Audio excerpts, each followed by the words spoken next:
summer break for Formula One is a few weeks to breathe before the Belgian Grand Prix in Spa, before important changes to the rules take effect. The new rules include changes to clutch procedures and to communication procedures for the starting process for each race.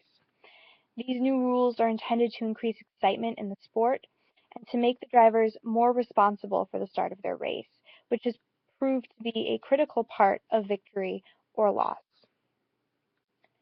New Formula One rules guiding the starts to be enforced after the summer break promise to bring a necessary and exciting infusion of unpredictability to the sport. Updates on rules will almost certainly spice up the upcoming races, and we have evidence from the two most recent races on just how important a good start can be. After a long season dominated by what fans would call boring races, with the most obvious Mercedes 1-2 starts and finishes, any break in the usual will be welcomed by fans. Recently, in Silverstone and the Hungaroring, two different teams have gotten the jump on Mercedes at the start, and as Johnson at the Telegraph tells us, this has not only changed the pace of the race, but has changed the faces on the podium. The first major change is the technical clutch changes, being called the manual start by pundits. This manual start essentially means that the clutch bite point will not be allowed to be altered after leaving the pits on race day, with precautions to avoid cheating written into the rules.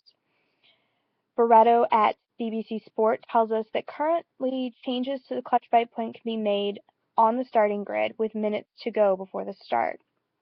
The new situation makes the driver responsible for finding the right clutch setup, which is a crucial thing for a solid start.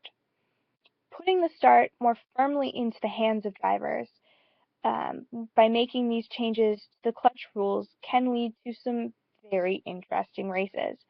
In the two most recent races, the usually dominant Mercedes drivers have experienced a pair of very poor starts.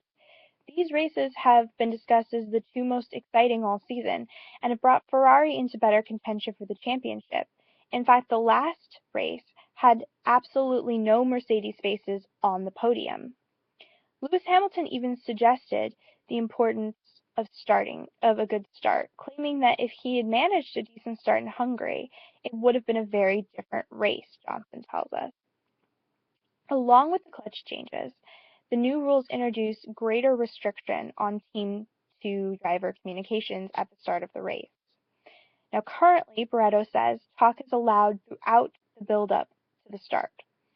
But the new rules, the Telegraph says, ban communications during build-up to the start, except warnings critical to safety. This covers any number of things from weather concerns to possible issues with the car or to a neighbor's car that could influence the start for the driver.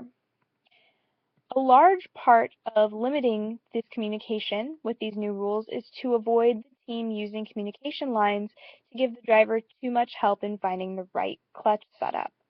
This needs to be in the hands of the drivers. Now, it could be argued that the best drivers already need very little communication from the team. So by lessening communication, it'll have minimal impact on those drivers and more impact on those who might be at the back of the pack. Lewis Hamilton suggested this when he was quoted in the Telegraph as saying that a decrease in communication would have no impact on his driving at all. Well, this could be true, but not necessarily in the way he means.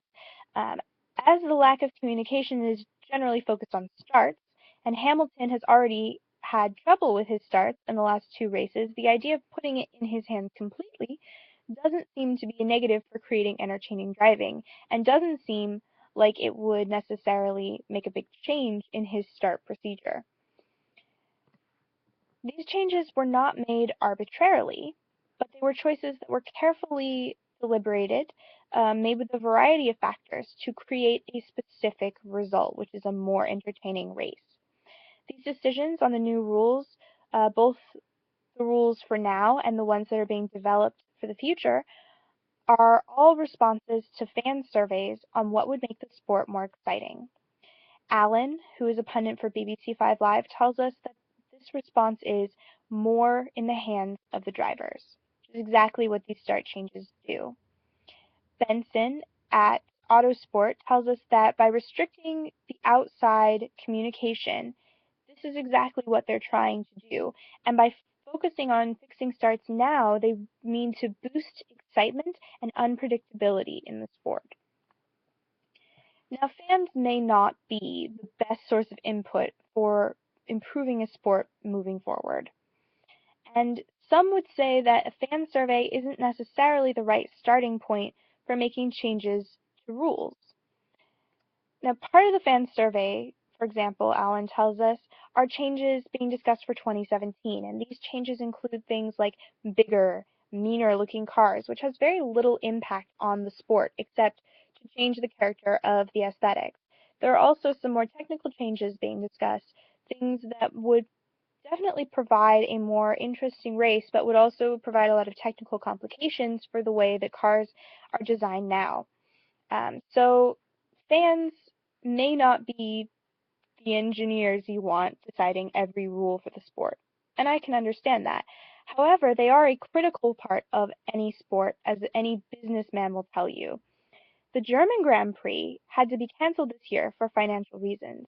They weren't able to sell enough tickets at their current prices to keep the Grand Prix going. They are changing their ticket prices next year in hopes that they will be back for the following season, but they're taking a leaf out of Silverstone's book. Lower ticket prices mean full seats, and that means you can have your Grand Prix.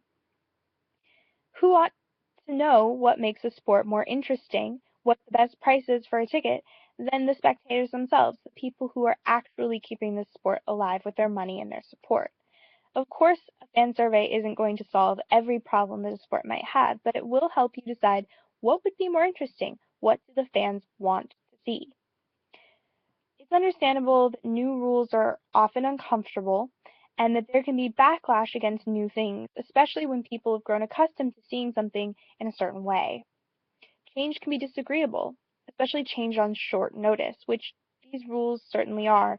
Announced only last month, they have less than 2 months to make the necessary changes and to get used to the new rules. Changes in Monaco with the virtual safety car rules actually completely scarpered Lewis Hamilton's race. So it's understandable that people will be a little bit uncomfortable with new things.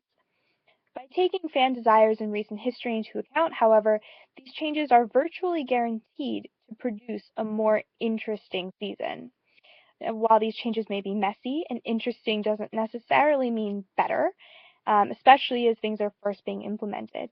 With practice, we could very well find a very different championship for the rest of the season with just a few small changes to the way things are done.